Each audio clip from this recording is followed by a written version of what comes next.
রাগের মাথায় আপনি সন্তানকে বললেন তুই মর, ফেরেশতারা বলল আমিন। তোর ভবিষ্যৎ অন্ধকার, ফেরেশতারা বলল আমিন। রেগে মেগে আপনি আপনার মেয়েকে বললেন জীবনেও তোর কপালে স্বামীর ভাত জুটবে না, ফেরেশতারা আবারও বলল আমিন। আচ্ছা, আপনি না সেই ব্যক্তি যে তার নিজের জীবনের চাইতেও সন্তানকে বেশি ভালোবাসেন?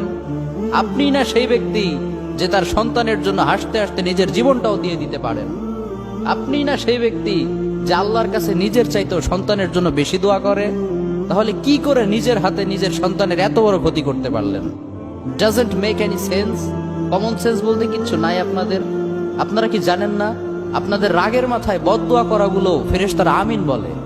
দাওয়াতুল ওয়ালিদ আলা ওয়ালাদি, বাবা মা তার সন্তানের জন্য যেই দোয়া করে সেটা ভালো হোক কিংবা বদদোয়া হোক, আল্লাহ সেটাই কবুল করে নেয়।